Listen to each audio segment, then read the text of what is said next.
Drama की शुरुआत होती है एक एम्बुलेंस सीन से जहां पर हमारे यूरी को लेकर जाया जा रहा था। एक नर्स यूरी के हस्बैंड को कॉल लगाती है और बोलती है कि आपके जो वाइफ है ना, उसका कार एक्सीडेंट हो चुका है, आप जल्दी से जल्दी हॉस्पिटल आ जाइए।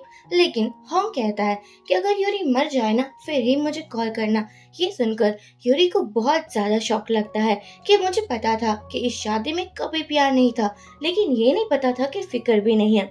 अब यूरी बेहोश हो जाती है और उसकी जो हार्ट रेट थी ना वो भी कम होने लगी थी।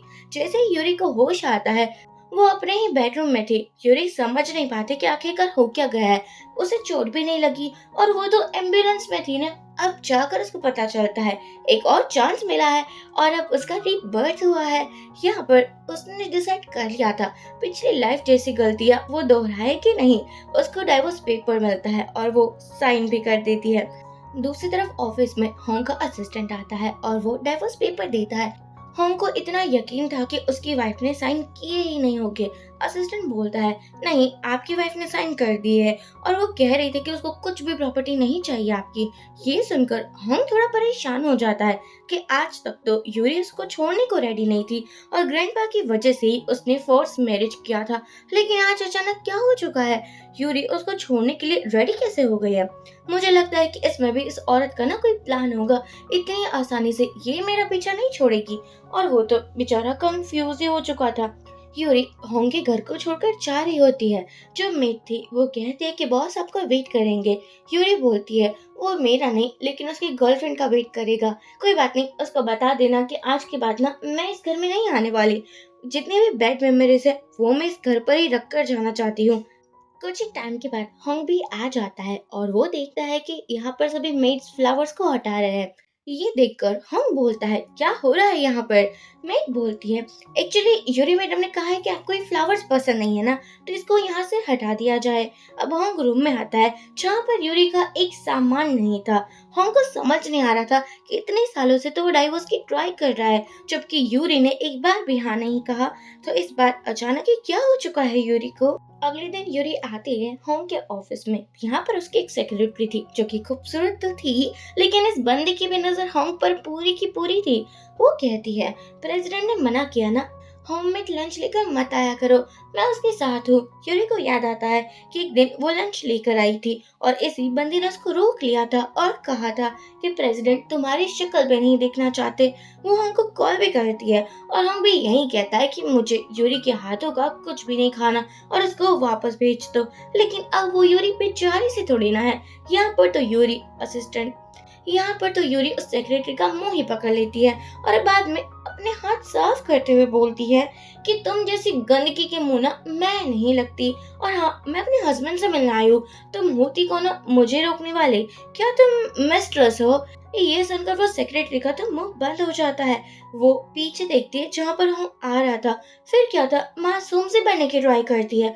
वो तो मुझे लगा था कि मैं आपको इन्फॉर्मेशन दे दूं कि बॉस यहाँ पर नहीं है, आप मुझे गलत समझ रहे हो। मेरे और बॉस के बीच में ना कोई भी रिलेशन नहीं है। ये सब कुछ एक्टिंग देखकर तो यूरी को उबासी आई आने लगी थी। वो कहती है बहुत हो चुका, वैसे मानना पड़ेगा कि मेरे हस्बैंड की चॉइस ना थर्ड क्लास है, तभी तो उसने तुम्हें चूज किया और मुझे छोड़ दिया। एनीवे मुझे इससे भी कोई फर्क नहीं पड़ता। तभी यहाँ पर होंग आ जाता है।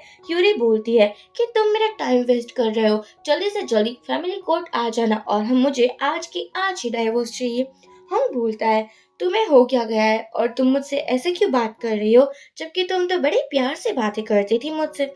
यूरी बोलती है वाह वाह वाह, अब तुम्हें वो वाली बंदी याद आ रही है जो कि तुमसे प्यार करती थी, लेकिन अब मैं वो नहीं हूँ, मैं बदल चुकी हूँ। और पता है, अपना मुंह और अपना जुबान ना बंद रख कर बातें किया करो मुझसे।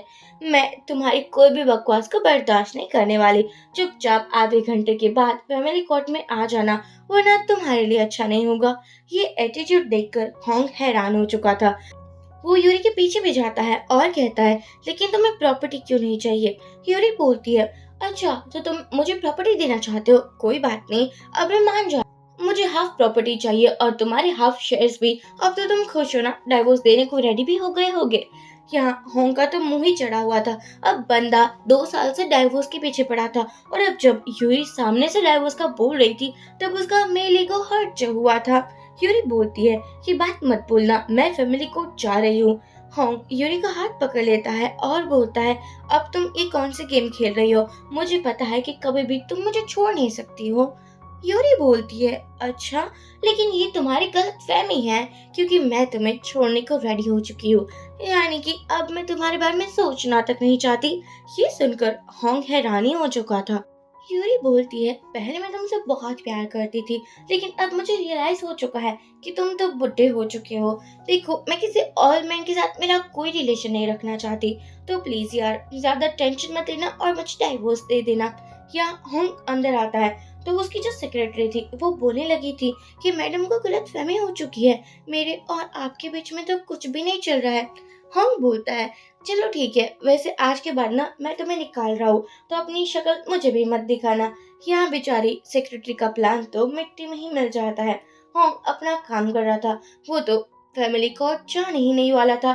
तभी कॉल आता है असिस्टेंट के फोन पर यूरी का, और वो कहती है, तुम बताओ होंग कब आएगा, मैं उसका वेट कर रही हूँ। क्या उसके पास इतना भी टाइम नहीं है कि आकर डाइवोर्स पेपर पर सिग्नेचर कर दे, जबकि उसी ने तो ये डाइवोर्स पेपर बनवाए थे। यहाँ वो इतनी इंसल्ट करती है होंग की और कॉल कट भी कर देती है। होंग का फिर से पोपट बन चुका था। अब बंदा फुल टू इग्नोर किए जा रहा था यूरी को, और अब जब वो इग्नोर हो रहा है तो बेचारे को बर्दाश्त नहीं हो रहा है। यूरी को कॉल आता है अपने पापा के घर से और उसको पता चलता है कि आज तो पापा का बर्थडे है। फिर क्या था, यूरी को याद आता है कि उसके पापा भी कितने मतलबी थे। यूरी यहाँ आती है और बोलती है कि आप लोगों को देखकर ना मुझे बड़ा ही अच्छा नहीं लग रहा है। अब यूरी की जो स्टेप सिस्टर थी यूटान, वो बोलती है, सिस्टर तुम मुझे देखकर क्यों बोल रही हो? यूरी बोलती है, मैं तुम्हारी सिस्टर नहीं हूँ, वैसे मेरी मॉम एक ही थी और उसकी इकलौती बेटी मैं ही हूँ। पापा बोलते हैं कि तुम अपनी स्टेप सिस्टर से ऐसे क्यों बात कर रही हो? यूरी बोलती है, तो मैं कैसे बात करूं? क्या मुझे तमीज से बात करनी चाहिए? लेकिन मुझे नहीं लगता कि ये लोग इतनी रिस्पेक्ट डिजर्व करते हैं। अब स्टेप मॉम बोलती है, हाँ आई नो, मैं समझ सकती हूँ, तुम मुझसे बहुत नफरत करती हो ना, लेकिन बच्चा मैंने कभी तुम्हारे बारे में गलत नहीं सोचा है। यूरी कहती है, कम ऑन स्टेप मॉम, मैं चाहती भी नहीं हूँ कि आप मेरे बारे में कुछ भी सोचो, क्योंकि मुझे आपकी शक्ल नहीं दिखनी और आपकी सोच की मुझे कोई पड़ी भी नहीं है। यहाँ यूरी पहले जैसी नहीं थी, जो कि इन लोगों की बातों पर सिर्फ हाँ ही बोलना जानती थी। यूरी सभी को जवाब दे रही थी और ये बात इन तीनों से ही बर्दाश्त नहीं हो रही थी। पापा बोलते हैं, बहुत हो चुका, तुम्हें अपनी मॉम की ऐसे इंसल्ट नहीं करनी है। यूरी बोलती है, इस फैमिली में आप ही मेरी रिलेटिव हो और कोई है नहीं, और हाँ मुझे नहीं लगता कि मुझे कैसे बात करनी है वो आपसे जानना। तभी यहाँ होंग आ जाता है और होंग के चक्कर में पापा यूरी को कुछ नहीं कह पा रहे थे, क्योंकि होंग बहुत पावरफुल था। होंग बोलता है, बीबी क्या हो चुका, तुम मुझे छोड़कर क्यों आ चुकी थी? कि हाँ, यूरी तो हैरान हो जाती है कि इस कमीने को हो क्या गया है, ऐसे क्यों प्रिटेंड कर रहा है कि जैसे मेरे प्यार में पागल ही हो चुका हो। स्टेप मॉम बोलती है कि तुम अच्छा हुआ आ गए, कितने दिन हो चुके थे मैं तो तुमसे मिली तक नहीं थी। और यहाँ हम यूटान को देखते हैं जिसकी पूरी की पूरी नजर अपनी जीजाजी पर थी। होम कहता है, मेरी बेबी बहुत मासूम है और पता है इसलिए मैं उसको अकेले कहीं नहीं भेजता। ये सुनकर पापा भी समझ जाते हैं कि उसने जो भी कुछ यूरी को कहा था अभी के अभी, वो सब कुछ आई थिंक होम ने सुन लिया है। वो इन सभी को कवर अप करने की ट्राई करते हैं कि नहीं नहीं, मैं तो यूरी से बहुत प्यार करता हूँ। हम बोलता है, अच्छा, लेकिन मुझ जितना प्यार उसको कोई भी नहीं कर सकता, क्योंकि मैं उसका इकलौता हस्बैंड हूँ। ये सुनकर यूरी हैरान हो चुकी थी कि इसको हो क्या गया है, और यहाँ होंग यूटान के भी फुल टू इंसल्ट किए जा रहा था, क्योंकि यूटान बहुत मासूम से बनकर होंग से बातें जो कर रही थी। यूरी बोलती है, वैसे मैं आपको बताना चाहती हूँ कि मैं भी कंपनी ज्वाइन करना चाहती हूँ। अब यहाँ पर बाद में वो वॉशरूम में आ जाती है और सोचती है कि आज के पहले होंग ने कभी भी मेरी हेल्प नहीं की है। वो तो हर बार मुझे इग्नोर करता रहता था, लेकिन आज क्या हो चुका है? वो घर से बाहर जा रही थी, तभी होंग उसके पीछे आता है। यूरी बोलती है, मैंने डाइवोर्स पेपर पर साइन कर दिए है, अब उससे ज्यादा तुम्हें और क्या चाहिए? यूरी गिरने वाली थी, तभी होंग उसको पकड़ लेता है और बोलता है, तुम एक पल के लिए तो डाइवोर्स की बात करती हो और देखो कैसे बहाने ढूंढ रही हो मुझसे चिपकने के। ये सुनकर यूरी बोलती है, नहीं ऐसी कोई भी बात नहीं है, लेकिन होंग फ्लर्टिंग करने का एक भी मौका छोड़ने नहीं वाला था। होंग यूरी के क्लोज आता है और बोलता है अच्छी ट्रिक है मुझे पटाने की। यूरी भी होंग को धक्का दे देती है और बाद में उसको पकड़ कर बोलती है, देखा, अगर तुम मेरे क्लोज थे तो मैंने जस्ट तुम्हें हेल्प के लिए पकड़ा था, ना कि तुम्हारे क्लोज आने के लिए बेबी। ये सुनकर होंग सच में यूरी को कमर से पकड़ लेता है और बोलता है, अगर तुम मेरे क्लोज आ भी रही हो फिर भी मैं तुम्हारा पति हूँ, अभी तक हमारा डाइवोर्स हुआ नहीं है। यूरी कहती है, छोड़ो मुझे, मैं कह रही हूँ ना कि तुम मेरे क्लोज मत आओ।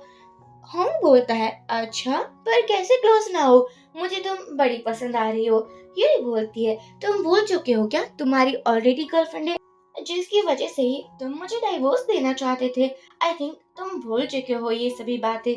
यहाँ यूरी ने होंग की कुछ ज्यादा ही इंसल्ट कर दी थी। दूसरी तरफ स्टेप मॉम डैड को समझा रही होती है कि यूरी की अब जुबान निकल आई है, आपको क्या लगता है कि उसके शेयर्स आपको मिलेंगे। पापा बोलते हैं, यूरी मेरी बातें मानती है ना, आई एम श्योर वो अपने हिस्से के शेयर्स मुझे एक दिन जरूर दे देंगी।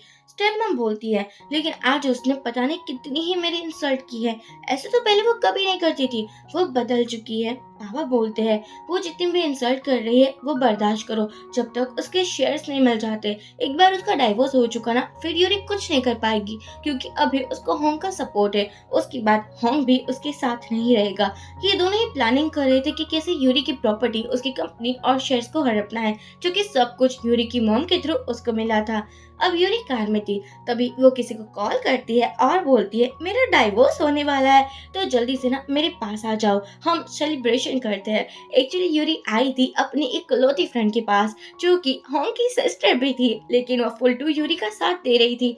होंग की सिस्टर बोलती है, अच्छा हुआ तुम मेरे कमीने भाई से ना डाइवोर्स ले रही है, वो उस लायक ही नहीं है, तुम्हें डिजर्व ही नहीं करता। गीना फुल टू यूरी के ही साइड में थी। यूरी बोलती है, मैंने होम से बहुत प्यार किया था, लेकिन मुझे कुछ भी नहीं मिला, इसलिए अब मैं गिव अप कर रही हूँ। उस कमीने का, उस कुत्ते का मुंह आज के बाद मैं देखने ही नहीं वाली। ये सुनकर कीना बोलती है, फिर तो हमें ड्रिंक्स करनी चाहिए। यहाँ यूरी बोलती है, हाँ क्यों नहीं। ये दोनों ही फुल टू मजेदार में ड्रिंक करने लगे थे।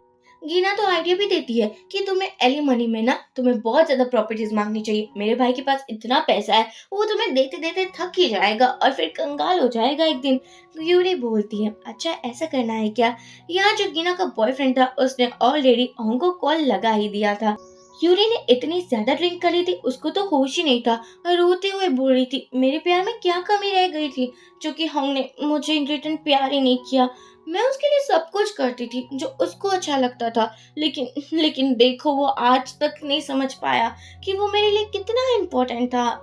लेकिन अब मैं उसे छोड़ रही हूँ, फिर भी मुझे हर्ट हो रहा है। इतनी ड्रंक हो चुकी थी कि बेचारी को पता ही नहीं था वो क्या बोल रही है। यूरी टेबल के ऊपर चढ़ जाती है और होंग के बारे में इतना बुरा भला बोल रही थी, लिटरली उसके बारे में क्या कुछ नहीं कहा उसने। तभी वो गिरने वाली थी और होंग यहाँ आ जाता है। यूरी के पैर में कांच चुभ चुका था।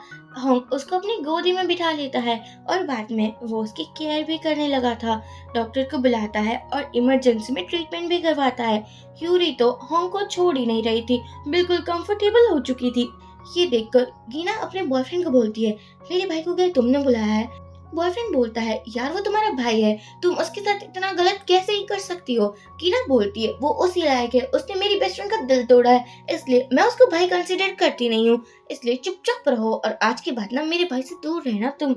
यहाँ यूरी बोलती है, होंग एक नंबर का गधा है, खुद की तारीफ मैं खुद ही सुन रहा हूँ।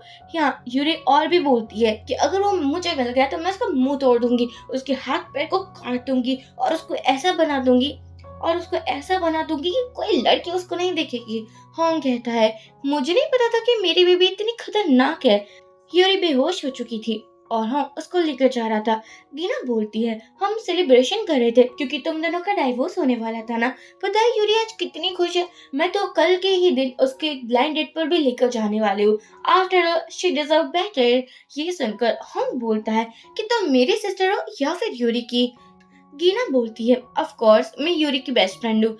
होंग अपने होने वाले जीजा जी से बोलता है, संभल कर रहना मेरी बहन से, वो कुछ ज्यादा ही खतरनाक है।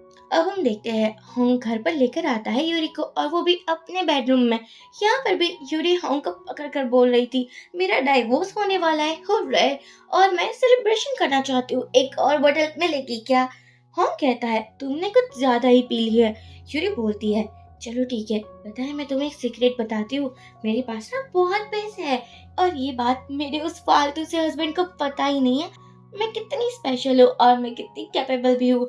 उस गधी को क्या पता होगा कि उसके हाथ में सोना था, लेकिन वो तो उसको भंगार समझ रहा था। यहाँ यूरी फुल टू ट्राई कर रही थी होंग से चिपकने की। होंग को इतना पता था कि यूरी नशे में है और वो बोल रही है जो सच है। होंग बोलता है मेरी शक्ल देखो, तुम मुझे पसंद करती हो ना। यूरी बोलती हाँ मुझे किस चाहिए, किस दो ना मुझे। होंग बोलता है ठीक है किस तो दे दूंगा, लेकिन बाद में तुम रिग्रेट मत करना मॉर्निंग में। तभी यहाँ एक आंटी आती है जो कि सूप लेकर आई थी।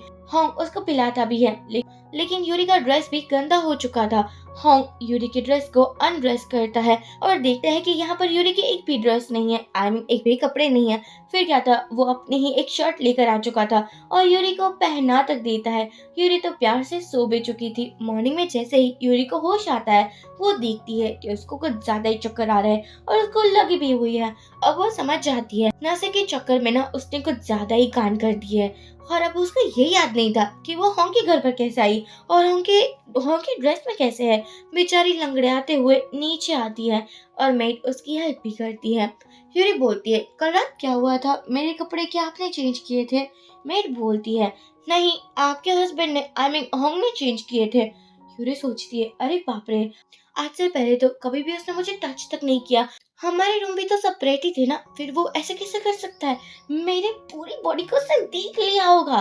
तभी ये होंग आता है और बोलता है तुम ब्लश क्यों कर रही हो, क्या कल रात की बातें याद आ चुकी है तुम्हें। यूरी बोलती है अपनी बकवास बंद करो और बताए ये वायलेंस है, तुमने विदाउट परमिशन मेरी बॉडी को टच कैसे किया। होंग बोलता है अब व्हाई नॉट, तुम अभी भी मेरी वाइफ ही हो ना, डाइवोर्स हुआ नहीं है। अब मैंने तो टच ही किया है, सोचो अगर मैं आगे बढ़ जाता और बहुत कुछ कर लेता तो तुम्हें तो क्या ही होता, तुम तो फुल टाइम मेरा सपोर्ट ही करने वाली थी। यूरी कहती है तुम कितने ज्यादा बेशर्म हो चुके हो, पहले तो ऐसे नहीं थे। हम बोलता है तुम भी तो पहले ऐसी नहीं थी, मेरी हर एक बात को माना करती थी और अब मैं भी तो बदल चुका हूँ क्योंकि तुम भी बदलना चाहती हो मुझे। ये सुनकर यूरी बोलती है ये कुछ ज्यादा ही बकवास किया जा रहा है और कहती है वाह यार तुम आज तो हैंडसम लग रहे हो, आज का दिन कितना सुहाना है ना। आज हम क्यों ना डाइवोर्स ले लेते हैं, हम सेलिब्रेशन भी करेंगे, फिर से ड्रिंक करेंगे। ये सुनकर होंग कहता है नहीं अभी डाइवोर्स नहीं ले सकते, तुम्हें लगी हुई है ना। और सोचो अगर जज ने समझ लिया कि मैंने जानकर तुम्हें हर्ट किया है तो फिर मुझे नहीं लगता कि मेरी रेपुटेशन पर आन पड़ेगी। यूरी बोलती है अच्छा ऐसी बात है क्या। होंग कहता है और नहीं तो क्या। यूरी बोलती है कल रात तुमने इसलिए कुछ भी नहीं किया क्योंकि तुम्हारी हिम्मत ही नहीं थी कुछ भी करने की। अब तो होंग यूरी को अपनी गोदी में उठा लेता है और बोलता है कल रात जो नहीं हुआ वो आज मॉर्निंग में हो जाएगा, मॉर्निंग एक्सरसाइज करेंगे वो भी बेड पर। ये सुनकर यूरी कहती है बेशर्म तुम कितने गंदे हो, क्या तुम्हें शर्म नहीं आती। होंग बोलता है अरे यार तुम मेरी वाइफ हो और तुम्हारे सामने में ऐसी नोटी बातें करने में कैसे ही शर्म आ सकती है मुझे। यूरी बोलती है तुम्हारा कुछ ज्यादा ही हो रहा है। अब वो उसको बेड पर लाता है और किस करने वाला था, लेकिन यूरी उसको काट लेती है। होंग के लिप्स से खून आ रहा था। यूरी बोलती है मेरे क्लोज आने की ट्राई भी मत करना, हमारा डाइवोर्स होने वाला है और तुम्हें क्या लगता है कि हम दोनों के बीच में 3 सालों तक कुछ क्यों नहीं हुआ। यूरी कहती है इतने सालों तक हम दोनों के बीच में ऐसा वैसा कुछ क्यों नहीं हुआ, क्योंकि तुम में ना वो एबिलिटी नहीं है कि तुम मुझे सेटिस्फाई कर पाओ। ये सुनकर होंग तो यूरी का फेस ही पकड़ लेता है और कहता है पता है किसी भी मैन के लिए ये सुनना सबसे बड़ी इंसल्ट होती है, लेकिन आज मैं तुम्हें बताता हूँ कि मैं कितना ज्यादा अट्रैक्टिव हूँ और आई एम श्योर तुम इतना सेटिस्फाई हो जाओगी, उसके बाद कभी भी तुम मेरी इतनी इंसल्ट नहीं करोगी। होंग यूरी के ऊपर आ जाता है और वो उसे बोलता है तो तुम मेरे ऊपर आना चाहोगी या ऐसे ही तुम कंफर्टेबल हो। यूरी तो हैरान हो जाती है कि ये इतना ज्यादा बेशर्म कब से ही हो चुका है और वो बोलती है नहीं नहीं नहीं देखो मुझे तुम्हारे साथ कुछ ऐसा वैसा नहीं करना, तुम मुझसे दूर रहो। हम बोलता है तुम ऐसे तोतला क्यों रही हो, तुम्हें सेटिस्फेक्शन चाहिए तो मैं वही तो प्रोवाइड कर रहा हूँ। यूरी बोलती है नहीं मुझे ऐसा वैसा कुछ नहीं चाहिए। होंग यूरी के पैरों को टच करता है जो कि बहुत मुश्किल से यूरी की बॉडी को ढक पा रहे थे। यूरी बोलती है बहुत हो चुका, मैं तुम्हें प्यार नहीं करती और तुम भी तो मुझे प्यार नहीं करते हो ना, फिर ये सब कुछ क्या है। क्या सच में तुम चाहते हो कि हम दोनों के बीच में वो सब कुछ हो और उसके बाद डाइवोर्स ना हो। हम यूरी को छोड़कर अब जाने वाला था। यूरी बोलती है, बेबी कहाँ जा रहे हो, आ जाओ मेरे पास और मुझे सेटिस्फेक्शन दो ना। हम बोलता है, अब अपनी बकवास बंद करो, मैं तुम्हें टच नहीं करने वाला। यूरी बोलती है, एग्जैक्टली मुझे वही तो चाहिए, डाइवोर्स दे दो, उसके बाद जहाँ जाना होगा वहाँ जाना। तभी यूरी को पता चलता है कि होंग की जो गर्लफ्रेंड है वो वापस आ चुकी है। यूरी सोचती है, वैसे तो मुझे फर्क नहीं पड़ना चाहिए, लेकिन फर्क क्यों पड़ रहा है, मुझे मुझे हर्ट क्यों हो रहा है। होंग जा रहा था और बोलता है कि तुम यहीं पर रहोगी, तुम कहीं पर मत जाना क्योंकि तुम्हारे पैर में इंजरी है। यह सुनकर भी यूरी कुछ नहीं कहती और बाद में अपना ड्रेस पहनकर जाने लगी थी। मेड उसको मना भी करती है कि आपकी अभी भी रिकवरी नहीं हुई है, आपको नहीं जाना चाहिए। यूरी बोलती है, उसको कहाँ फर्क पड़ेगा कि मैं जा रही हूँ या रुक रही हूँ, आप इतनी भी टेंशन मत लीजिए और मैं जैसा कर रही हूँ वैसा मुझे करने दीजिए। यहाँ से यूरी चली जाती है। होंग को भी इसके बारे में पता चल चुका था, वो थोड़ा अपसेट भी हो जाता है। अब जो होंग की गर्लफ्रेंड थी वो एयरपोर्ट पर थी। मिंग ने ब्रेकअप कर कर होंग को छोड़ दिया था क्योंकि तब होंग इतना रिच नहीं था और वो अब्रॉड चली गई थी। मिंग को अभी भी इतना लग रहा था कि होंग उसको पिकअप करने के लिए आने वाला होगा, जबकि वो आया नहीं था। मिंग की मॉम बोलती है, क्या तुम्हें यकीन है कि होंग अभी भी तुम्हें प्यार करता है, क्योंकि ये जो बिहेवियर है ना वो तुम्हें बार बार इग्नोर किए जा रहा था, तुम्हारे कॉल को भी अटेंड नहीं कर रहा था, उसे तो यही लगता है कि अब वो प्यार कहीं पर गायब हो चुका है। मिंग कहती है, आप फिक्र मत कीजिए, जैसे ही वो मुझे देखेगा ना वो फिर से लट्टू हो जाएगा मेरे प्यार में, इतना तो मैं कह ही सकती हूँ। मम बोलती है, अब वो बहुत रिच है, तुम उसको अपने झांसे में फंसा लो। यूरी हॉस्पिटल में आती है। यहाँ जो डॉक्टर था वो उनका फ्रेंड था। वो बोलता है, तुम्हारा वो फटीचर हस्बैंड कहाँ है। यूरी बोलती है, वो नहीं आया, मैं अकेली आई हूँ। और बाद में यूरी अपने एक बेस्ट फ्रेंड के साथ चली जाती है। यह हम घर पर आता है और यूरी को ढूंढने लगा था। तभी उसको एक वीडियो मिलता है जहाँ पर यूरी अपने बेस्ट फ्रेंड के साथ थी। अब इस बंदे को जेलसी तो हो रही थी। आई नो उसकी 17 गर्लफ्रेंड होगी, लेकिन फिर भी कोई भी खुद की वाइफ को किसी और मैन के साथ नहीं देख सकता। बंदा पॉजिटिव और जेलिस भी हो रहा था।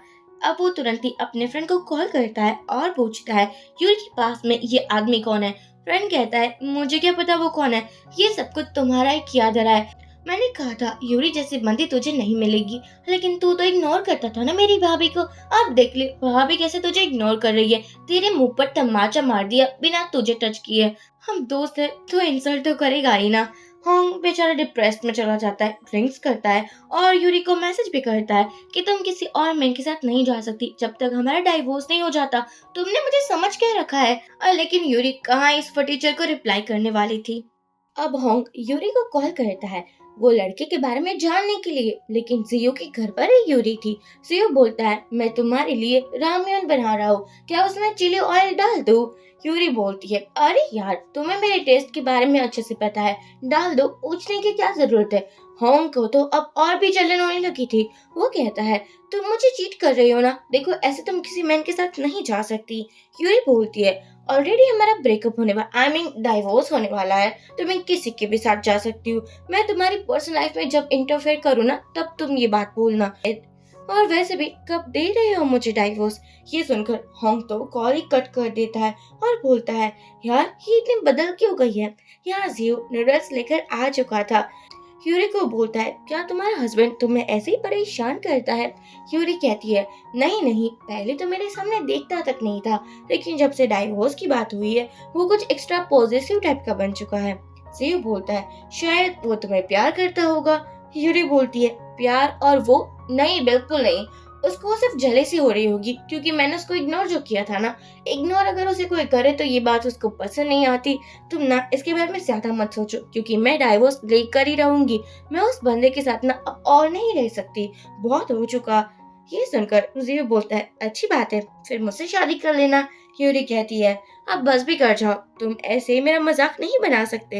ये दोनों ऐसे बहुत ज्यादा बातें करते हैं। यूरी तो रोने भी लगी थी क्योंकि उसको याद आ रहा था कि कैसे होंग उसको हर बार इग्नोर करता था और यहाँ ऑफिस में होंग का मुंह फूला हुआ था। असिस्टेंट आकर बोलता है, प्रेसिडेंट क्या मैं आपकी वाइफ को कॉल करूँ और उसको यहाँ बुलाऊं। ये सुनकर होंग बोलता है, अगर वो यहाँ आएगी तो डाइवोर्स के अलावा कोई भी बात नहीं करने वाली, तो प्लीज हाँ उसको मत बुलाओ। यूरी कार से जा रही होती है तभी उसकी कार के आगे कोई दूसरी कार आ जाती है। ये और किसी की नहीं लेकिन मिंग की कार थी।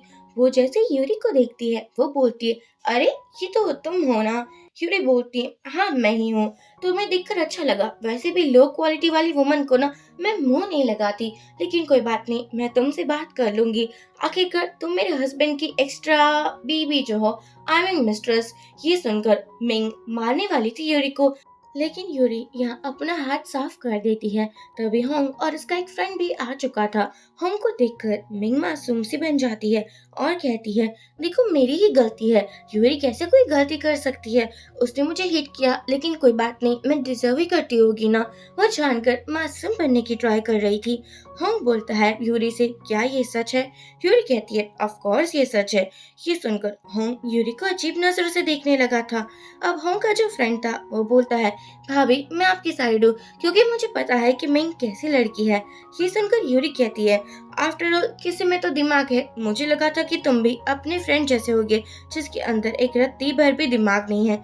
जैसी वो जा रही थी वैसे होंग बोलता है, तुम्हें माफी मांगनी चाहिए। यूरी कहती है, अगर तुम मुझे अपनी मिस्टर से माफी मंगवाना चाहते हो तो तुम ऐसे सपने ही देखो। और वो उस पर गुस्सा कर कर यहाँ से चली जाती है।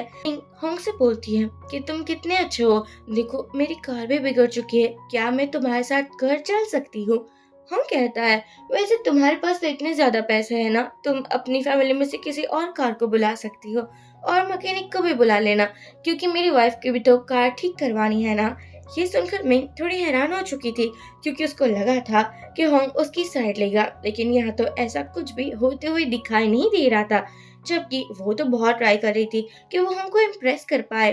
कार में आने के बाद फ्रेंड बोलता है कि तुमने अच्छा नहीं किया, साइड यूरी की लेनी चाहिए ना कि अपनी मिस्ट्रेस की। हम बोलता है, ये क्या मिस्ट्रेस लगा कर रखा है, उसका और मेरा कोई रिलेशन नहीं है, तुम ये बात समझते क्यों नहीं हो? ये सुनकर फ्रेंड बोलता है, लेकिन देखने से ऐसा ही लग रहा था कि तुम्हें अपने मिस्ट्रेस की कुछ ज्यादा ही परवाह है। अब हमारी यूरी आती है फैमिली डिनर पर, जहाँ पर उसके पापा उसको बोल रहे होते हैं कि तुम ऐसे कपड़े पहनकर कैसे आ सकती हो। यहाँ पर एक्चुअली यूरी का स्टेप ब्रदर भी था, जो कि कुछ ज्यादा ही कह रहा था, क्योंकि उसको पैसे चाहिए था। पैसे वगैरह सब कुछ यूरी के पास ही था। वो अपना मुंह कुछ ज्यादा ही खोल रहा था। फिर क्या था, यूरी ने उसको ऐसे पीटा था, ऐसे कूटा था कि वो फिर कुछ बोलने के लायक ही ना रहता। तो अब यहाँ स्टेप मॉम और यू टान आ जाती है, और जो बहुत ज्यादा बोलने लगी थी कि यार यूरी, तुम मेरे भाई के साथ ऐसा कैसे कर सकती हो? क्या तुम में बिल्कुल भी मैनर्स नहीं है? यहाँ होंग आ चुका था, जिसके बाद कोई कुछ नहीं कह पाता, क्योंकि ऑलवेजली बात थी होंग के साथ इन लोगों को अच्छे रिलेशन जो रखने थे। ये होंग बोलता है, आई नो, मुझे पता है मेरी बीबी को ना कुछ ज्यादा ही गुस्सा आ जाता है, लेकिन आप ना उसको माइंड मत कीजिएगा, क्योंकि वो बहुत प्यारी है। ये सुनकर हर किसी का मुंह बन रहा था, और यूरी का भी। यू टर्न फुल ट्राई कर रही थी कि वो होंग को अच्छे से पटा पाए। होंग था जिसका पूरा अटेंशन यूरी की तरफ ही था। यूरी अपने रूम में आती है तो देखती है ये रूम तो अब यू टान का बन चुका है। यूरी बोलती है, किसकी परमिशन से कोई इस रूम में आ सकता है? मेड बोलती है, सॉरी बट मैं यू टान की परमिशन से ही ये सभी सामान बाहर फेंक पाऊंगी, क्योंकि वो बहुत गुस्से लेना। यूरी बोलती है, हाँ ठीक है तुम जा सकती हो। मेड जैसे ही जाती है, यूरी सभी सामान यू टान के सभी ड्रेस वगैरह बाहर फेंक देती है। अब जैसे ही ये सब कुछ स्टेप मॉम देखती है, वो बोलती है, तुम ये क्या कर रही हो? यूरी बोलती है, मैंने अपने रूम में किसी को भी आने की परमिशन नहीं दी थी। यहाँ आकर मुझे एक सरप्राइज मिला है कि आपकी बेटी मेरे रूम में रहती है। स्टेप मॉम बोलती है, तुम्हारा रूम वैसे ही एम्प्टी था, तो हमने सोचा कि यूटर्न का वो रूम बहुत अच्छा लग रहा है। यूरी बोलती है, वाह वाह, आपकी तरह ही आपकी बेटी को सेकंड हैंड चीजें कुछ ज्यादा ही अच्छी लगती है ना, तभी तो आपको मेरे पापा अच्छे लगे और आपकी बेटी को मेरा रूम। कहना पड़ेगा काफी मिली जुली फैमिली है। तभी यहाँ होंग भी आ चुका था, इसलिए स्टेप मॉम बहुत प्यार से बात कर रही थी और कह रही थी, बेटा अगर तुम्हें कोई दूसरा रूम चाहिए तो हम वो भी मेकओवर करवा सकते हैं। यूरी कहती है, जी नहीं, मैं अपने पर ही नजर डालती हूँ, किसी और के ऊपर नहीं। होंग बोलता है, मेरी बीबी जैसा कह रही है वैसा ही होना चाहिए। तभी यहाँ यूटान आ जाती है और कहती है, ये सब तो मेरी ड्रेस है ना, तुमने ऐसा क्यों किया यूरी? यूरी बोलती है, मेरी प्यारी बहना, मैं तुम्हें कैसे समझाऊं कि तुम्हें मेरे घर से और मेरे रूम से दूर रहना चाहिए, लेकिन ना ही तुम्हारी मॉम और ना ही तुम समझती हो। पापा आकर बोलते हैं, मैं तुमसे प्यार से समझा रहा हूँ कि तुम इस रूम को खाली कर दो, क्योंकि अब ये रूम यूटान का है। यूरी बोलती है ऐसा तो हो नहीं सकता क्योंकि पूरा का पूरा घर मेरी मॉम का है। अगर आपको यहाँ नहीं रहना तो आप लोग भी जा सकते हो, वरना ये रूम तो खाली होगा ही नहीं। ये सुनकर तीनों का मुंह बन रहा था। पापा कुछ समझाने की ट्राई करते लेकिन यूरी सामने से आंसर दे देती और होंग जब उसके साथ था तो पापा क्या ही कह पाते। वो बोलते हैं कोई बात नहीं, यूटान के लिए हम दूसरा रूम अरेंज करवा देंगे। तुम्हें जो रूम अच्छा लगता है तुम उसमें ही रह सकती हो। ये सुनकर होंग कहता है, होंग यूरी से बोलता है लगता है आज रात ना मुझे यहीं पर रहना होगा। यूरी कहती है नहीं, इसकी कोई भी जरूरत नहीं है। तुम्हें जहाँ रहना है तुम वहाँ रह सकते हो, लेकिन मेरे घर में नहीं। ये सुनकर होंग बोलता है भला क्यों नहीं, मैं अभी भी तुम्हारा हस्बैंड हूँ।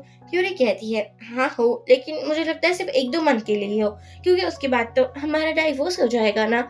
फुल ट्राई कर रहा था कि वो यूरी को फिर से इम्प्रेस कर पाए, लेकिन यूरी तो उसके मुंह पर डोरी बंद कर देती है। अब क्या था, हमारा होंग बाहर में आ चुका था और बेचारा ड्रिंक भी कर रहा था। यहाँ पर आती है मिंग। एक्चुअली जो होंग का फ्रेंड था ना, उसी ने मिंग को बुलाया था और जानकर वो चाहता भी था कि मिंग और होंग एक साथ आ जाए, जैसे वो पास्ट में लवर थे। लेकिन हमारा होंग अनकंफर्टेबल फील कर रहा था। मिंग बोलती है क्यों ना हम एक साथ ड्रिंक करें। होंग उसको कोई आंसर नहीं देता और अपने फ्रेंड से पूछता है किसने कहा था मिंग को बुलाने के लिए। मिंग बोलती है यार तुम उसको कुछ भी मत कहो, ये सब कुछ मेरी गलती है।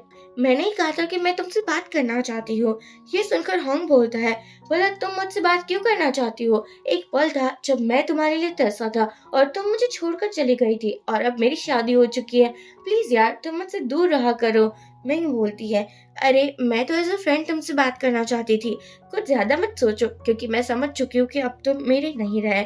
अब इसी बार में यूरी भी आई थी और वो भी ईना से मिलने के लिए। जैसे यूरी देखती है यहाँ पर मिंग और होंग को ज्यादा क्लोज नजर आ रहा है, उसको तो गुस्सा ही आ चुका था। मिंग गीना आकर बोलती है तुम्हारा मुंह क्यों उतरा हुआ है। यूरी बोलती है तुम्हें उस साइड भी देख लेना चाहिए, तुम्हारा भाई क्या गोल खिला रहा है, अपनी एक्स वाइफ के साथ कुछ ज्यादा ही कंफर्टेबल है ना। ये सुनकर गीना बोलती है क्यों ना हम उसको ज्वाइन करें। यूरी कहती है नहीं यार मुझसे ये सब कुछ नहीं होगा और वो यहाँ से चली जाती है। गीना आकर बोलती है अपने भाई से क्या बात है, मैंने कभी नहीं सोचा था कि डाइवोर्स के पहले ही तुम अपने एक्स गर्लफ्रेंड के साथ इतने ज्यादा मिलजुल जाओगे। होंग कहता है ऐसी कोई भी बात नहीं है। अब हम देखते हैं हमारी यूरी बेहोश हो चुकी थी। जियो आकर उसको उठाता है और हॉस्पिटल लेकर जाने वाला था, लेकिन तभी ये सब कुछ देखकर हम बाहर आ जाता है और बोलता है तुम्हें मेरी वाइफ को मुझे दे देना चाहिए। जियो बोलता है ये कहते हुए तुम्हें शर्म आनी चाहिए, क्योंकि जब यूरी तुम्हारे साथ थी तो कभी तुमने उसकी इम्पोर्टेंस को समझा नहीं था और अब तुम चाहते हो कि मैं यूरी की जिम्मेदारी तुम्हें दे दूं।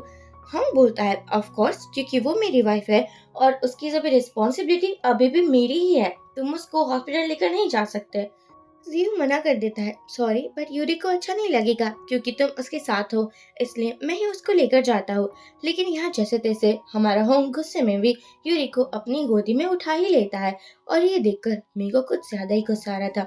मैं चाहती थी कि वो जियो के साथ मिल जाए क्योंकि जियो भी तो यूरी को लाइक करता है ना। लेकिन जियो कहता है, जियो बोलता है आई एम रियली सॉरी, लेकिन मैं तुम जैसा बिल्कुल नहीं हूँ। मैं अपने प्यार के लिए ना किसी को हर्ट नहीं कर सकता जैसे तुम करती हो, तो प्लीज मुझसे दूर रहो, ऐसी सभी उम्मीद मुझसे तो ना ही रखा करो। ये सुनकर मिंग बोलती है लेकिन अगर हम एक साथ आ जाए जो कि हम पाना चाहते हैं। जियो बोलता है नहीं, मैं तुम जितना गंदा नहीं हूँ। यहाँ मिंग की भारी भारी इंसल्ट हो जाती है। हॉस्पिटल में डॉक्टर बोलते हैं यहाँ कोई एक ही फैमिली मेंबर रह सकता है। ऑब्वियसली बात थी, होंगी तो यूरी के साथ रहेगा ना। हॉस्पिटल में मिंग भी आ जाती है और कहती है देखो मुझे पता है कि तुम मुझे लाइक नहीं करते और ना ही पहले जितना हमारे पास अच्छा रिलेशन है, लेकिन एटलीस्ट मैं तुम्हारी फ्रेंड तो बन सकती हूँ ना, मैं तुम्हें परेशान तो नहीं कर रही हूँ ना। वो जानकर यहाँ आई थी और जैसे ही वो देखती है कि यूरी बाहर है, क्या था, फिर हक कर लेती है होंग को और बोलती है कि मैं अभी भी तुम्हें बहुत लाइक करती हूँ। होंग उसको गिरा देता है और कहता है तुम मुझसे दूर रहो, मैं तुम्हारी शक्ल भी नहीं देखना चाहता। जैसे ही होंग यूरी के पास आता है, यूरी तो उसको ताने के ऊपर ताने दिए ही जा रही थी। हॉस्पिटल हॉस्पिटल में भी तुम अपनी लवर के साथ थी क्या? देखो यार अगर ये सब कुछ करना है तो तुम्हें किसी होटल रूम में जाना चाहिए, हॉस्पिटल में नहीं। ये सुनकर होंग बोलता है देखो मैं चीटिंग नहीं कर रहा हूँ, तुम मेरी बात को समझती क्यों नहीं हो। यूरी बोलती है अब बाहर जो भी कुछ हुआ था ना वो मैंने अपनी आंखों से देखा था और अब बताओ तुम मैं क्या समझूं इस बारे में। होंग कहता है, तो क्या तुम्हें जलन हो रही है? तभी यहाँ जियो का कॉल आ चुका था। एक्चुअली होंग तो चाहता था कि यूरी उसके साथ चले, लेकिन बाहर जो भी सब कुछ यूरी ने देखा था उसके बाद ये तो होने से रहा। यूरी ने साफ साफ मना कर दिया था कि सॉरी, लेकिन मैं तुम्हारे साथ नहीं चल सकती। होम कहता है, इसमें मेरा क्या फॉल्ट है? अगर वो मुझे हक कर रही थी तो। यूरी कहती है, वाह क्या बात है, एक मैरिड मैन होकर तुम किसी लड़की के साथ इतना क्लोज कैसे हो सकते हो? मुझे डाइवोर्स चाहिए। ये सुनकर होम बोलता है, क्या सच में तुम्हें डाइवोर्स चाहिए? यूरी कहती है, ऑफ कोर्स, क्योंकि अब मैं तुम्हारे साथ और नहीं रह सकती। फिर क्या था, होम किसी को कॉल करता है और बोलता है, डाइवोर्स अग्रीमेंट यहाँ पर लेकर आओ। असिस्टेंट कुछ ही टाइम में डाइवोर्स अग्रीमेंट लेकर आता है, जिसमें होंग ने भी सिग्नेचर कर दी थी। और यूरी भी खुश हो जाती है और कहती है, ठीक है, हम बहुत जल्दी फैमिली कोर्ट में मिलेंगे। या होंग कार से जा रहा होता है, तभी वो यूरी को अकेले देखता है। वो ऑफर करता है कि तुम मेरी कार में आ जाओ। असिस्टेंट बोलता है, मैडम क्या आप हमारे साथ आना पसंद करेगी? देखो रास्ते में कोई भी नहीं है, ये सेफ तो बिल्कुल भी नहीं है ना। यूरी बोलती है, नहीं डोंट वरी। तभी यहाँ जियो आ जाता है, जो कहता है, तुम ठीक तो हो ना? उसने तो यूरी का हाथ भी पकड़ लिया था। ये देखकर होंग को जेलसी होती है और वो बोलता है, क्या बात है, मैंने कभी नहीं सोचा था कि डाइवोर्स की बात सुनकर ही तुम दोनों इतनी खुश हो जाओगे। जियो बोलता है, हाँ क्यों नहीं, मुझे तो तुम्हें थैंक्स कहना चाहिए क्योंकि तुमने यूरी का इतने टाइम तक ख्याल रखा। और हाँ, जैसे भी रखा वैसे अब उससे दूर रहना। घर पर आकर यूरी बोलती है, हॉस्पिटल में तुम्हें मेरे साथ होना चाहिए था। वो होम क्या कर रहा था? जियो बोलता है, मैं क्या करूँ, मैं ही तुम्हें हॉस्पिटल लेकर जा रहा था।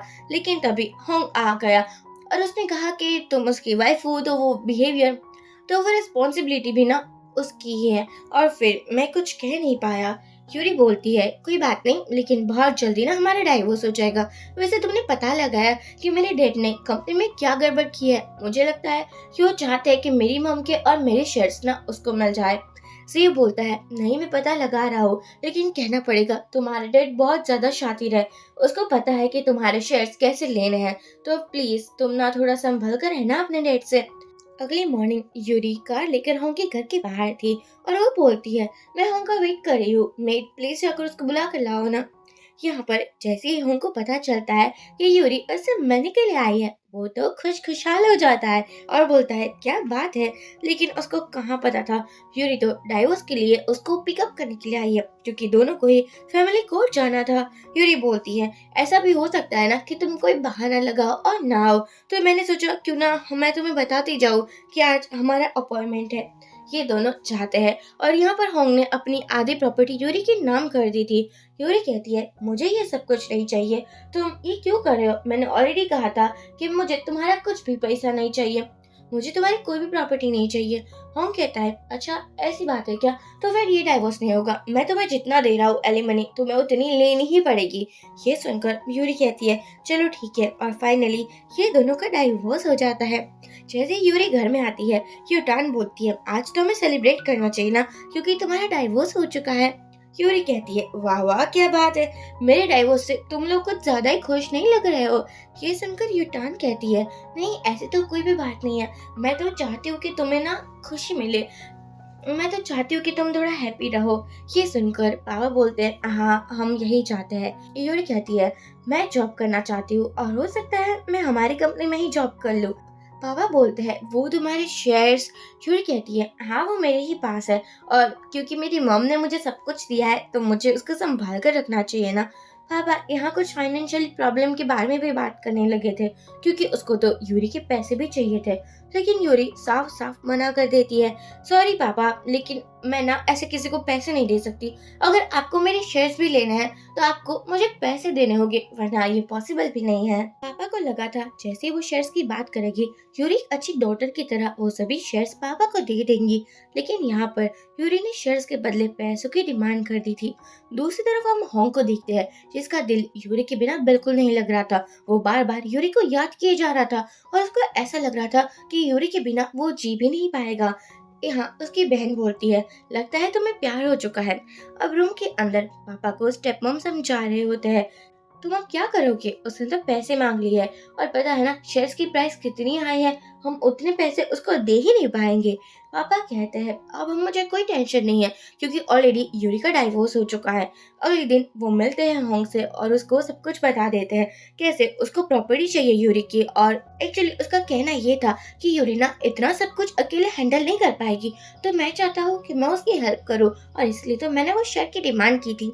होंग अच्छे से जानता था कि यूरी के पापा कितने ज्यादा लालचू थे और वो सीरियसली प्रॉपर्टी के लिए ही यूरी की मॉम से शादी किए हुए थे। और जैसे यूरी की मॉम की डेथ हो गई उसने तो अपनी मिस्ट्रेस यानी कि उसने अपनी गर्लफ्रेंड को भी घर में बुला लिया था रहने के लिए और जिसके साथ 2 बच्चे भी थे। इसका मतलब ये हुआ कि पापा पहले से ही चीट कर रहे थे। यहाँ पर होंग को ये सभी असलियत पता थी, इसलिए वो भी बोलता है मैं आपकी हेल्प ऐसे नहीं कर सकता। देखो अगर मैं किसी को पैसे दे रहा हूँ तो कोई सेंस ऑफ सिक्योरिटी भी तो होनी चाहिए ना। आप जितने कहते हो उतने पैसे तो मैं आपको दे देता हूँ, लेकिन आपको मुझे कुछ देना होगा उसके बदले, यानी कि जब तक आप पैसे रिटर्न नहीं कर देते तब तक के लिए। ये सुनकर पापा बोलते हैं तुम मेरी दामाद थे, क्या तुम्हें मुझ पर ट्रस्ट नहीं है? होंग बोलता है पैसों के मामले में ना मैं किसी पर ट्रस्ट नहीं करता। अब एक रेस्टोरेंट में यूरी थी और उसी रेस्टोरेंट में तो होंग भी पापा से मिलने के लिए आया था। जैसे वो इन दोनों को साथ में देखता है वो आ जाता है और कहता है कि मेरी वाइफ के क्लोज सिर्फ मैं ही जा सकता हूँ। ये सुनकर यूरी थोड़ा अजीब फेस बनाती है। यूरी वॉशरूम में जा रही थी, होंग उसके पास आता है और उसको अपने क्लोज कर लेता है। यूरी छूटने की भी ट्राई करती है लेकिन होंग ने उसको एक भी मौका नहीं दिया था। वो कहता है मुझे पता है तुम बहुत स्ट्रांग हो लेकिन मुझे तुम चाहिए।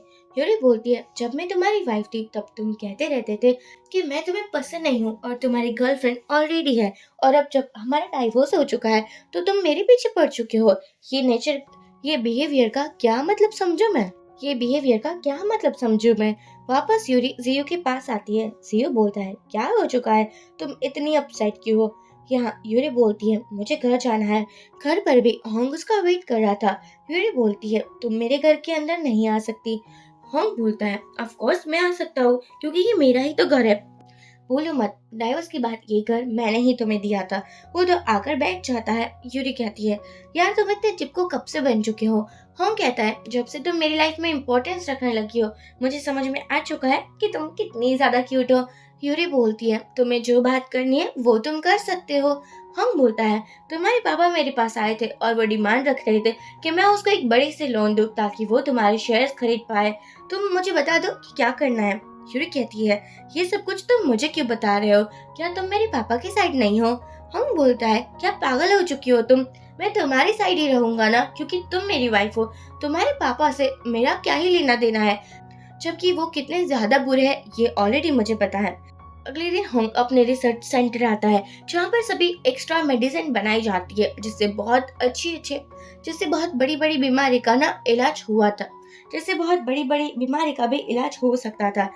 यहाँ एक रिसर्चर यूरी भी थी जिसको देखकर होंग हैरान हो जाता है क्योंकि उसको पता ही नहीं था कि उसकी वाइफ कितनी ज्यादा कैपेबल है। होंग बोलता है क्या बात है, तुमने तो मुझे सरप्राइज ही दे दिया। यूरी कहती है अगर तुम मेरे लिए यूरी कहती है अगर तुम ऐसे ही पहले इंटरेस्ट शो करते ना तो तुम्हें पता चलता मैं कितनी कैपेबल हूँ। ये सुनकर होंग का मुंह बन जाता है और अब हम देखते हैं यूरी ने चेंज कर लिया था। वो जैसे ही जा रहा था असिस्टेंट बोलता है आपको पता है होंग आपको बहुत मिस करता है और आपके हाथ का खाना भी खाना चाहता है। यहाँ पर यूरी और होंग एक ही कार में जा रहे थे एक प्रोजेक्ट के बारे में डिस्कशन करने के लिए दूसरे क्लाइंट के। होंग की फ्लर्टिंग नेचर का तो क्या ही कहना, अभी भी वो यूरी पर फुल टू चांस मारे जा रहा था।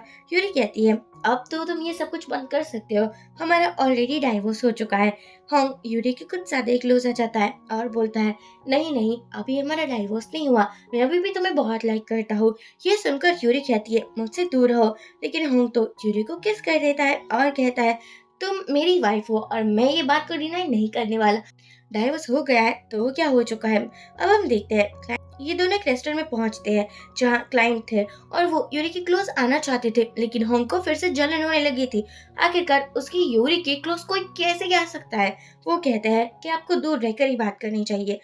बाद में यूरी अपने पापा से मिलने के लिए आती है क्योंकि पापा ने स्पेशली उसको कॉल कर कर बुलाया जो था। पापा के पास अभी भी पैसे तो नहीं थे लेकिन वो चाहते थे कि यूरी फिर भी शेयर्स ट्रांसफर कर दे पापा के नाम पर। यूरी यहाँ साफ साफ मना कर देती है देखो पापा बिजनेस में हम दोनों बाप बेटी नहीं है, मुझे पैसे चाहिए होंगे तभी मैं आपको शेयर्स बेचूंगी ना। पापा बोलते हैं तुम मेरी बेटी हो, मैंने इतने टाइम तक तुम्हारी केयर की, तुम्हें बड़ा किया और फिर भी तुम मुझे ये नतीजा दे रही हो। यूरी बोलती है, यार प्लीज पापा, आप ना अपने ये इमोशनल डायलॉग अपने पास ही रखिए, और अगर पैसे हो तभी मेरे पास आना शेयर्स की बात करने के लिए। वह घर में आते हैं और स्टेप मॉम वो सब कुछ बता देते हैं कि कैसे यूरी ने उसका मुंह तोड़ दिया था, मुंह तोड़ जवाब दिया था। मॉम बोलती है, अब तुम क्या करोगे? पापा अगले दिन मिलने के लिए जाते हैं होंग से, और वो उसको बोलते हैं, देखो तुम्हारा और यूरी का ऑलरेडी डाइवोर्स हो चुका है और तुम दोनों में इतनी बनती भी नहीं है, तो फिर क्यों ना तुम मेरी हेल्प करो। लेकिन होंग ने मना कर दिया था। पापा का फिर से मूड खराब हो जाता है। स्टेप मॉम बोलती है, डोंट वरी, हमें ऐसे भी बहुत मौके मिलेंगे। क्या होंग ने कॉल कर कर यूरी को सब कुछ बता दिया था कि पापा चाहते हैं कि वो शेयर्स यूटान के नाम पर हो जाए, और जो कंपनी है तुम्हारी मम की वो भी यूटान टेक ओवर कर ले। ये सुनकर यूरी बहुत गुस्से में घर आती है। यूटान को पता नहीं चला था ऐसा क्या हो चुका है जो यूरी इतने गुस्से में है। यूरी कहती है, मैंने सुना है कि तुम कितनी कोल्ड हार्टेड हो। तुम्हारी नजर मेरी मम के गहने पर है, मेरी मम के घर पर, मेरे पापा पर और मेरी मम की कंपनी पर। कहना पड़ेगा, मुझे लगता है कि अब तुम्हें सबक सिखाने की बारी आ चुकी है। यहाँ यूरी ने यूटान की इतनी पिटाई कर दी थी, सभी लोग देखकर हैरानी हो चुके थे। जैसे ही पापा घर में आते हैं, उसको भी पता चल चुका था कि यूटान ने ऑलरेडी सभी को बताकर रखा है कि जो यूरी की कंपनी है वो बहुत जल्दी यूटान की हो जाएगी। सभी लोग उसको नोवेल लेडी बोलने लगे थे कि वो तो एक हायर है। पापा कहते हैं, तुम्हें ऐसी बातें फैलाने की क्या जरूरत थी? मैं यूरी को मना लेता ना कि वो उसकी शेयर्स मेरे नाम पर कर देती, लेकिन अब तुमने सब कुछ रायता फैला दिया है। उसको पता चल चुका है कि हम ऑलरेडी प्लानिंग कर रहे हैं यूरी की मॉम का सब कुछ लेने की, और वो कभी भी मुझे कुछ भी नहीं देगी। मैं तुम्हारी शादी बिजनेस फैमिली में करवा दूंगा। अब यहाँ पर यूटर्न स्टेप मॉम को बोलती है, नहीं, मैं शादी नहीं करना चाहती, मैं हायर रहना चाहती हूँ। स्टेप मॉम बोलती है, जब तक यूरी है तब तक तुम हायर नहीं बन सकती। अगर तुम्हें इस फैमिली की ओल्डेस्ट लेडी बनना है तो तुम्हें सब कुछ अपने नाम पर करवाना होगा। यूटान कहती है, मुझे किसी से शादी नहीं करनी, वो तो सब कुछ मैं संभाल ही लूंगी। अगले दिन यूटान और जियो जा रहा था। जियो आज कुछ ज्यादा ही फ्लर्ट कर रहा था, क्योंकि उसको पता था कि अगर आज नहीं तो कभी भी नहीं। यूरी को आखिरकार उसका मनाना जो था। यूरी बोलती है, यार तुम्हें क्या हो चुका है? तुम बिना होंग जैसा बिहेवियर करने लगे हो, बिल्कुल अजीब सा। मुझे लगता है तुम्हें थोड़ा अच्छे से बिहेव करना चाहिए। ये सुनकर जियो बोलता है, अब फिर से तुमने उस होंग का नाम ले लिया है। मुझे समझ नहीं आता कि तुम उसको इतना मिस क्यों कर रहे हो। होंग की तबीयत कुछ ज्यादा ही खराब हो चुकी थी। जैसे ही वो अपने घर के बाहर आती है, वो देखती है कि होंग को बाहर ही है, और वो यूरी को हक भी कर लेता है। यूरी कहती है, यार तुम मेरे घर पर क्या कर रहे हो? तुम्हें अपने घर पर होना चाहिए ना। होंग बोलता है, तुम्हारे बिना दिल नहीं लग रहा था। यूरी होंग को हॉस्पिटल लेकर जाती है, और वो उसके लिए सूप भी बना कर लाई थी। यूरी ने देख लिया था ऑलरेडी मिंग भी होंग से मिलने के लिए आई है, इसलिए वो सूप दे देती है और बाद में होंग से मिलने के लिए नहीं जाती है। नीना कहती है मिंग से कि अब तुम यहाँ से जा सकती हो। मिंग कहती है, मुझे भी तो होंग की परवाह है ना, और मैं इसलिए तो आई हूँ क्योंकि मैं उसकी केयर कर पाऊँ। गीना बोलती है, मैं उसकी सिस्टर हूँ और अब मैं यहाँ हूँ तो तुम्हें टेंशन लेने की कोई जरूरत नहीं है। मिंग कहती है, ऑलरेडी होंग का डाइवोर्स हो चुका है, और अगर हम दोनों रिलेशन में आते हैं तो आपको क्या प्रॉब्लम है? गीना बोलती है, एक्चुअली हमारी फैमिली में ना तुम सूटेबल नहीं हो ना, हाई स्टैंडर्ड है और तुम उसको सूट भी नहीं करती हो। हमारे हाई स्टैंडर्ड है। ये सुनकर होंग कहता है, अब बस भी कर जाओ। विंग बहुत ट्राई करती है कि वो होंग को मना पाए, उसके साथ रिलेशन में आ पाए, लेकिन होंग उसको कोई भी आंसर नहीं देता। यहाँ हम देखते हैं कि यूरी यूटान से मिलती है। एक्चुअली यूटान बहुत ज्यादा कंप्लेन कर रही थी कि पापा ही है जो उसको ये सब कुछ करवा रहे हैं। यूरी कहती है, कोई बात नहीं, मैं सब कुछ संभाल लूंगी, मैं तुम्हारी शादी नहीं होने दूंगी। यूरी जा रही थी तभी उसको मिंग मिलती है। मिंग कहती है, पता है होंग चाहता है कि हम दोनों बहुत जल्दी शादी कर ले। यूरी कहती है, ये तो और भी अच्छी बात है, मुझे बताने की क्या जरूरत है। एक्चुअली जानकर मिंग ऐसा चाहती थी कि यूरी को जेलसी हो। होंग कॉल करता है यूरी को और बोलता है, तुम मुझे एक भी बार मिलने के लिए क्यों नहीं आई? यूरी बोलती है, अरे यार मैं क्यों आती जबकि तुम्हारी मिस्ट्रेस वहाँ पर थी। अब हम देखते हैं कीना फुल टू ट्राई कर रही थी कि वो होंग को ये महसूस करवा पाए कि उसका यूरी के अलावा कोई हो ही नहीं सकता। बाद में ये लोग पार्टी करने के लिए जाते हैं। होंग ने ड्रिंक कर ली थी और वो यूरी के घर के बाहर आ जाता है। यूरी बोलती है, देखो तुम्हें ऐसा नहीं आना चाहिए, हम दोनों का तो ऑलरेडी डाइवोर्स हो चुका है। लेकिन होंग यूरी का पीछा नहीं छोड़ता। बेचारी यूरी को होंग की केयर करनी पड़ती है, उसके लिए ब्रेकफास्ट बनाना पड़ता है और पता नहीं क्या कुछ नहीं करना पड़ता है। यहाँ यूरी का फिर से एक्सीडेंट हो जाता है और जब इस बार नर्स कॉल करती है होंग को, तो वो बहुत ज़्यादा वरीड फील कर रहा था। हॉस्पिटल में होंग फुल ट्राई कर रहा था कि वो यूरी की केयर कर पाए और वो उसको वो सब कुछ दे पाए जो कि नहीं दे पाया था। यहाँ यूरी के लिए वो नेकलेस लाया था और वो उसको प्रपोज करता है कि देखो, पास्ट में मैंने बहुत ज़्यादा गलतियाँ की है, लेकिन अब मैं नहीं चाहता कि वो गलतियाँ मैं करूँ, प्लीज़ मुझे माफ़ कर दो। यूरी कहती है, ठीक है, माफ़ तो कर रही हूँ, लेकिन मैं तुमसे अब शादी नहीं करूँगी। अब हम दोनों गर्लफ्रेंड बॉयफ्रेंड के तौर पर रहेंगे, और जब मुझे लगेगा कि तुम मेरे लिए परफेक्ट हो, तभी मैं शादी के लिए हाँ कहूँगी। ये सुनकर हंग मान जाता है और इसी के साथ एक हैप्पी एंडिंग हो जाती है। फ्रेंड्स, आप मुझे कमेंट के थ्रू बताइए कि आपको ये ड्रामा कैसा लगा, और प्लीज़ प्लीज़ वीडियो को लाइक और चैनल को सब्सक्राइब करना ना भूलें। आई नो मैं इस चैनल पर इतने वीडियोस नहीं डाल रही हूँ, पर मैं बहुत जल्दी ट्राई करूँगी कि मैं थोड़ी रेगुलर हो जाऊँ। Thank you.